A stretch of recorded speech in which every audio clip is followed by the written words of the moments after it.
या और वॉल्यूम, इन के जितने भी फार्मूले हैं उन सबको इस वीडियो में रिपीट करेंगे। लगभग 20 फार्मूले हैं जो बहुत ही ज़्यादा इंपॉर्टेंट फार्मूले हैं, चाहे वो स्फेयर के वॉल्यूम का हो या इसके पृष्ठ क्षेत्रफल का हो या कोन का हो या सिलेंडर का हो, आगे सर्कल, जो भी इम्पोर्टेंट एरिया और वॉल्यूम के फार्मूले हैं और जो एग्ज़ाम्स में बहुत ही ज़्यादा पूछे जाते हैं, जो वनडे एग्ज़ाम्स होते हैं, गवर्नमेंट एग्ज़ाम्स लाइक रेलवे का एग्ज़ाम हुआ अगर या एसएससी का हुआ, तो उनमें बहुत ही ज़्यादा इनसे क्वेश्चन आते हैं। तो अगर ये फार्मूले आपको याद रहेंगे तो आप 100% क्वेश्चन को कर लेंगे। तो यहाँ पे इन सभी फार्मूलों को आप एक ही वीडियो में रिपीट कर लेंगे, तो अंत तक देखिएगा।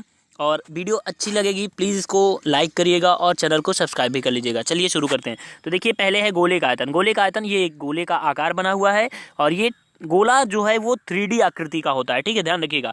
गोला और वृत्त में अंतर ये होता है कि गोला जो होता है वो 3D होता है और जो सर्कल यानी वृत्त होता है वो 2D होता है, ठीक है। अब यहाँ पे देखिए, ये गोला बना हुआ है। गोले का जो आयतन का सूत्र होता है वो 4/3 पाई r क्यूब होता है। आपको ध्यान ये रखना है कि 4/3 होता है। शुरू में कितना होता है? 4/3 और नीचे 3, तो इसलिए r की पावर भी 3। 4/3 और पाई r की पावर भी 3। तो देखिए, यहाँ नीचे 3 है, यहाँ पावर में भी 3 है, तो ये ध्यान रखिएगा, क्योंकि अक्सर ये होता है कि 4/3 पाई r² हो जाता है, माइंड में याद रहता है, क्योंकि उसका क्षेत्रफल का सर्कल का क्षेत्रफल पाई r² होता है, तो वहाँ से माइंड में कुछ ऐसा हो जाता है कि यहाँ पे r² होगा। तो इसलिए ध्यान रखिएगा कि जो गोला होता है उसका आयतन का फार्मूला जो होता है 4/3 पाई r³, यानी नीचे 3 तो यहाँ r में भी 3। अगला फार्मूला है शंकु का आयतन। देखिए, ये शंकु है और नीचे देख लीजिए बेलन का आयतन। अब दोनों में एक रिलेशन है आयतन में, देखिए ध्यान से, तो पाई r² h किसका? सिलेंडर का, और पाई r² h किसका? कोन का। दोनों में पाई r² h है, पर शंकु में 1/3 है। क्यों है? क्योंकि अगर ये बेलन है आपका दिख रहा है जो, तो ये आपको बड़ा दिख रहा है। अब अगर आप इस बेलन से शंकु बनाएंगे तो 3 शंकु बन जाएंगे। कितने शंकु बनेंगे? 3, ऐसे, एक ये बीच वाला, एक इधर वाला, एक इधर वाला, 3 शंकु बन जाएंगे।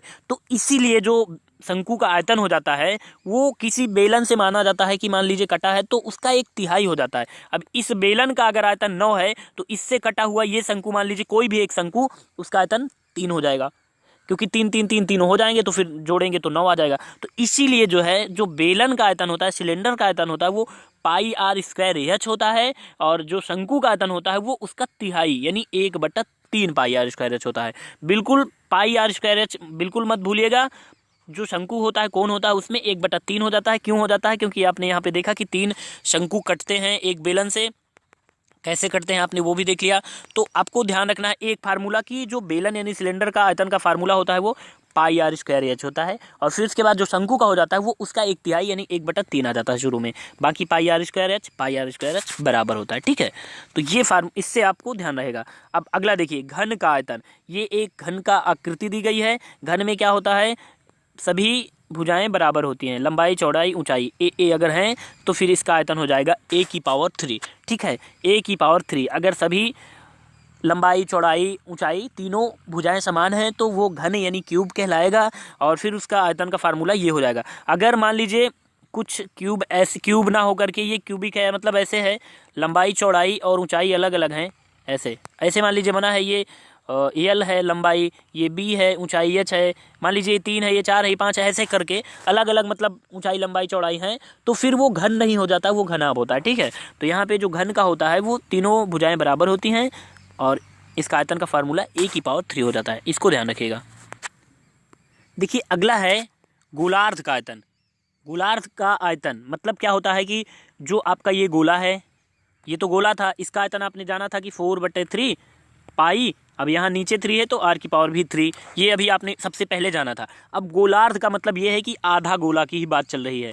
ये देखिए, ये आधा गोला है, इसके आयतन का जो फार्मूला हो जाएगा क्या होगा? तो जब गोले का आयतन होता है वो 4/3 पाई r³ होता है, 4/3 पाई r³ होता है, तो आधे गोले का आयतन इसमें 2 से भाग दे दीजिए, आधा हो जाएगा इसका, तो 2 से 2 कट जाएगा, 4 कट जाएगा, तो 2/3 पाई r³। इसीलिए यहाँ पे आपको दिख रहा है कि गोलार्ध यानी आधे गोले का आयतन 2/3 पाई r³ होता है, ठीक है। तो ध्यान रखिएगा, गोले का आयतन का आधा होता है गोलार्ध का आयतन, यानी 4/3 पाई r³ का आधा 2/3 पाई r³। अब देखिए यहाँ पे घन का पृष्ठीय क्षेत्रफल। पृष्ठीय क्षेत्रफल का मतलब ये हो गया, ये घन है, ये घन है मान लीजिए, तो इसकी जो दीवार है ये चारों तरफ की, इसका क्षेत्रफल मान लीजिए, इसका क्षेत्रफल कुछ है, इसका क्षेत्रफल कुछ है, इसका क्षेत्रफल कुछ है, इन सब का क्षेत्रफल कुछ है। तो अब आपको इसका पूरे का क्षेत्रफल, घनाभ का पृष्ठीय क्षेत्रफल जो है वो कितना होगा, तो घनाभ का पृष्ठीय क्षेत्रफल 6a² होता है। ठीक है, ध्यान रखिएगा 6a² होता है। क्यों 6a² होता है? देखिए इसमें कितनी फलक हैं, 1 2 3 4 5 6, कुल 6 फलक हैं। और एक फलक ये जो है, इसका अगर आप क्षेत्रफल निकालेंगे तो लंबाई गुणे चौड़ाई, लंबाई a है, चौड़ाई भी a है, तो लंबाई गुणे चौड़ाई a² हो गया। तो एक फलक का क्षेत्रफल a², दूसरे का भी a², ऐसे ही 6 फलक हैं और 6 फलकों का a² क्षेत्रफल होगा। तो सबको जोड़ देंगे तो पृष्ठीय क्षेत्रफल पूरे घन का आ जाएगा और ये हो जाएगा 6a²। ठीक है, तो ये ध्यान रखिएगा। उसके बाद देखिए अब जो है वो है कि शंकु का वक्र पृष्ठ। शंकु का वक्र पृष्ठ मतलब ये होता है कि ये शंकु है, ये शंकु बन गया। अब इसका वक्र पृष्ठ मतलब ये फिर वही बाहर की दीवार, यानी जो बाहर की परत होती है किसी भी आकृति की, उसी को उसका पृष्ठ कहते हैं। तो अब ये गोला है और इसका वक्र पृष्ठ, वक्र पृष्ठ का मतलब ये जो ये वाला वक्र भाग है, इसका पूरे का क्षेत्रफल, चारों तरफ की दीवार जो वक्र वाली है, तो वो हो जाती है pi are L. Pi are यल, यल क्या है देखिए मैं बता रहा हूँ, ये हो गया शंकु। ठीक है, ये हो गया इसकी सेंटर लाइन। ठीक है, नीचे बेस क्या है इसका, सर्कुलर है। ठीक है, वक्र पृष्ठ का मतलब ये ऊपर की दीवार, ये पूरा ये वाला क्षेत्रफल। ठीक है, इसको पूरे क्षेत्रफल को चारों तरफ से, इसको कहते हैं वक्र पृष्ठ। अगर संपूर्ण पृष्ठ कहेगा तो नीचे वाला भी जुड़ जाएगा। ठीक है, अभी यहाँ नीचे वाला नहीं जुड़ रहा है, ये मतलब ये वाला क्षेत्रफल नहीं जुड़ रहा। ठीक है, क्यों? क्योंकि केवल वक्र पृष्ठ कह रहा, वक्र ऊपर वाला है ये। ठीक है, संपूर्ण पृष्ठ कहेगा तो ये वाला भी जुड़ जाएगा। ठीक है, और इसका क्षेत्रफल हो जाता है pi r square h, pi r square. क्यों? क्योंकि ये सर्कल है, मतलब वृत्त है, तो वृत्त का क्षेत्रफल पाई आर स्क्वायर होता है। तो देखिए यहाँ पे जो ये यल क्या है, पाई आर यल होता है मान लीजिए इसका वक्र पृष्ठ। तो यल क्या होती है, तिर्यक ऊंचाई, ये वाली, ये तिर्यक ऊंचाई को यल कहते हैं। यच क्या होती है, यच ये जो सेंटर लाइन से ये ऊंचाई होती है, इसको यच कहते हैं। और यहाँ पे ये त्रिज्या होती है कितनी, आर। ठीक है, क्योंकि नीचे सर्कल है, ये आर हो गया नीचे, ये यल हो गई तिर्यक ऊंचाई, और ये सेंटर वाली एच हो गई। तो फिर यहाँ से यल निकालेंगे आप, तो देखिए ये एक समकोण त्रिभुज हो गया, और इस समकोण त्रिभुज में एच यानी कि कर्ण कौन सा हो गया, ये यल।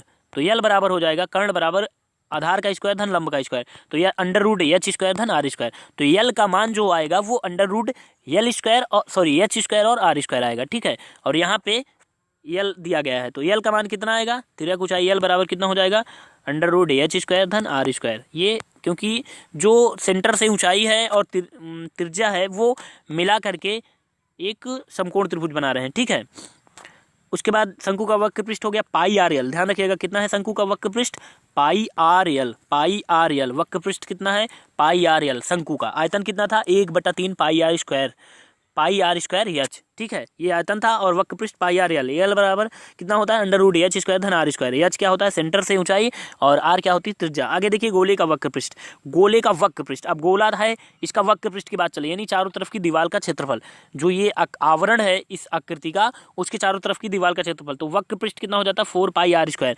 ध्यान रखिएगा इस गोले का जो आयतन का सूत्र होता है वो 4/3 होता है, यहाँ नीचे 3 होता है, और पाई आर की पावर भी 3 होती है। ठीक है, तो नीचे 3 होता है, यहाँ भी 3 होता है, पर वक्र पृष्ठ जो होता है उसमें 3 यहाँ से, यहाँ भी 3 नहीं रहती और यहाँ भी 3 नहीं रहती, यहाँ क्या हो जाता है, 2 आ जाता है। ठीक है, तो ये ध्यान रखिएगा, वक्र पृष्ठ का सूत्र हो जाता है पाई आर स्क्वायर, 3 नीचे गायब और ऊपर भी 3 नहीं 2 आ गया। ठीक है, आयतन में क्या होता है, 4/3 हो जाता है, आर की पावर 3 हो जाता है। ठीक है, गोले में ध्यान रखिएगा पाई आर स्क्वायर।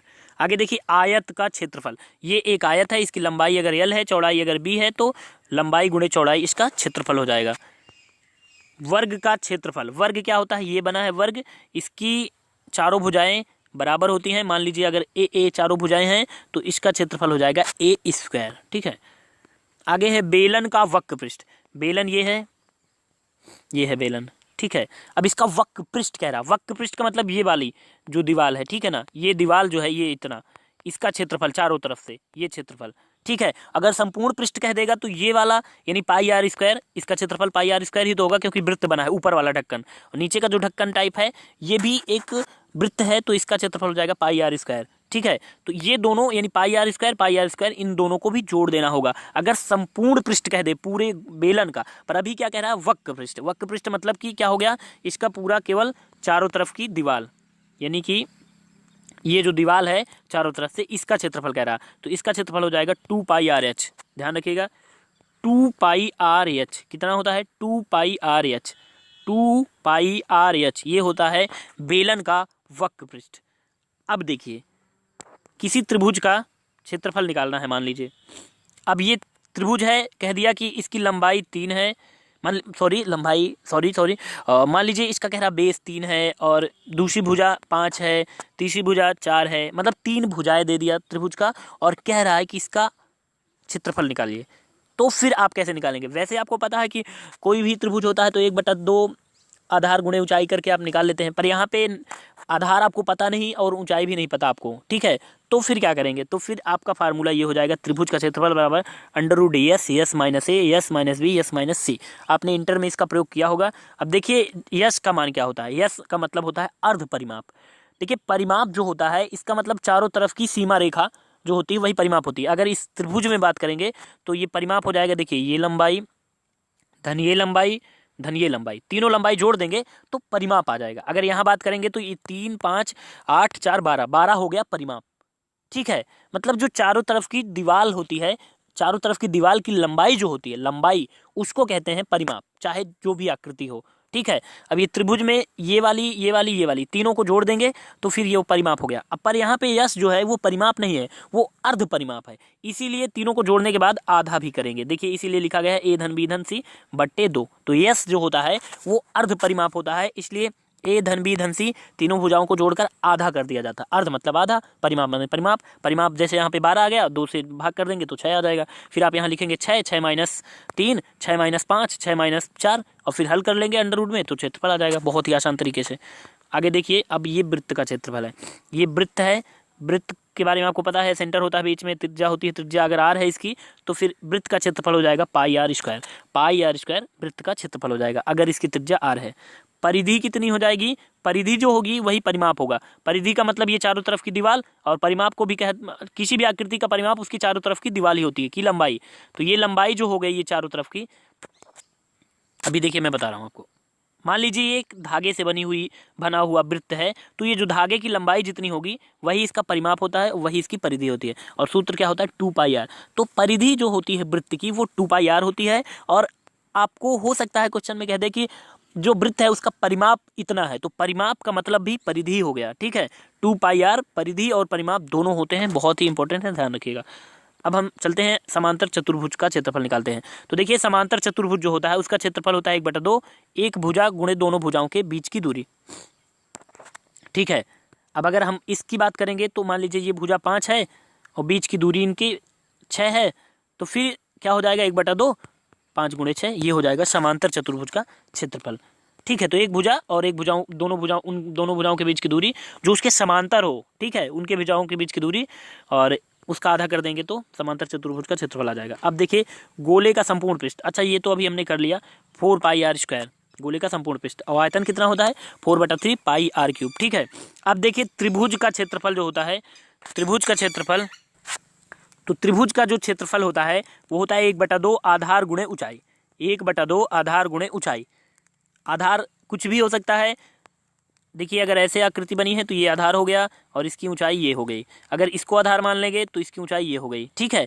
तो उसी हिसाब से उसकी आधार और ऊंचाई मान करके हम हल करते हैं। तो त्रिभुज का क्षेत्रफल 1/2 आधार गुणे ऊंचाई। अब देखिए घनाभ, यानी घनाभ जो होता है उसकी लंबाई चौड़ाई, जो घन होता है उसकी लंबाई चौड़ाई सब बराबर होती है, पर अगर घनाभ है तो उसकी लंबाई चौड़ाई और ऊंचाई अलग अलग होती है। तो ये घनाभ टाइप का हो गया। देखिए ये मान लीजिए लंबाई L है, चौड़ाई B है, ऊंचाई H है, अलग अलग है, तो ये घनाभ हो गया, घन नहीं है। अगर तीनों भुजाएं बराबर हैं लंबाई चौड़ाई ऊंचाई तो घन हो गया, अगर तीनों नहीं है तो फिर घनाभ हो गया। और फिर उस स्थिति में घनाभ का जो पृष्ठीय क्षेत्रफल हो जाएगा वो हो जाएगा 2L × B धन B × H धन H × L, मतलब कि 2 लंबाई गुणे चौड़ाई धन चौड़ाई गुणे ऊंचाई धन ऊंचाई गुणे लंबाई, ठीक है। अब हम चलते हैं आयत का परिमाप। आयत का परिमाप या आयत की परिधि बराबर 2L धन B। क्यों, देखिए ये आयत हो गया, अब मान लीजिए इसकी लंबाई l है तो ये चौड़ाई b है, तो यह लंबाई इधर वाली बराबर होगी, तो l ये भी हो गया, ये भी हो गया। अब इसका परिमाप का मतलब क्या होता है कि चारों तरफ की जो उसकी जिस चीज़ से घिरा हुआ है उसकी लंबाई। तो देखिए एक ये है, ये इन चारों भुजाओं से घिरा हुआ है, तो चारों भुजाओं की लंबाई को जोड़ दीजिए तो परिमाप आ जाएगा। तो एक l 2l और एक b 2b। तो इसीलिए लिखा गया है कि 2l धन b, यानी 2l 2b। ठीक है, और परिमाप और परिधि बराबर हो जाती है। ठीक है, किसी भी चीज़ की परिधि और परिमाप बराबर होते हैं, वही चीज़ होती है। अब देखिए त्रिभुज का परिमाप। त्रिभुज का परिमाप जो होता है, अभी हमने जाना था कि त्रिभुज का परिमाप तीनों भुजाओं का योग, यानी a धन b धन c। अगर अर्ध परिमाप कह दे, यानी यस, जो अभी पीछे वाले फार्मूले में यस आया था वो अर्ध परिमाप था, तो यस बराबर जो हो जाएगा इसका आधा हो जाएगा। पर यहाँ पे यस की बात नहीं चल रही, यहाँ परिमाप कह रहा है। ठीक है, तो कितना हो जाएगा a धन b धन c, और यही परिधि भी हो जाएगी। आगे देखिए वर्ग का परिमाप। वर्ग का परिमाप 4a हो जाएगा। क्यों? क्योंकि देखिए इसकी ए चारों ए हैं भुजाएं, तो फिर चारों को जोड़ दीजिए, ए 4a, तो इसलिए 4a इसका परिमाप हो गया। अब देखिए कोण बराबर होता है चाप बटे त्रिज्या। कोण बराबर चाप बटा त्रिज्या। मान लीजिए एक सर्कल है, यहाँ पे ये केंद्र है, यहाँ पे कोण बन रहा है थीटा, और उसके बाद ये चाप जो है इसकी लंबाई मान लीजिए कुछ है l, तो इसकी जो त्रिज्या है वो r। तो इसमें जो रिलेशन हो जाएगा वो थीटा जो हो जाएगा, यानी कोण जो होगा वो चाप यानी l और त्रिज्या के बट्टे में डिवाइड कर दें तो फिर इसके रिलेशन होगा कि मतलब कोण बराबर चाप बट्टे त्रिज्या। कोण ये है, चाप बट्टा त्रिज्या, ये चाप हो गया बट्टे त्रिज्या, ये हो गया इसका फार्मूला। ठीक है, तो ये थे मोस्ट इंपॉर्टेंट फार्मूले जो कि आपके एग्जाम्स के लिए बहुत ही हेल्पफुल होंगे। तो दोस्तों इसको अच्छे से देखिए, सारे फार्मूलों को रिवाइज कर लीजिए अच्छे से, और वीडियो अच्छी लगी होगी 100%, तो इसलिए प्लीज़ इसको लाइक करिए, और फ्रेंड्स प्लीज़ इसको शेयर ज़रूर करिए जिससे इसका फ़ायदा और भी कैंडिडेट को हो, एंड चैनल को सब्सक्राइब भी कर लें। Thanks for watching this video. Thank you.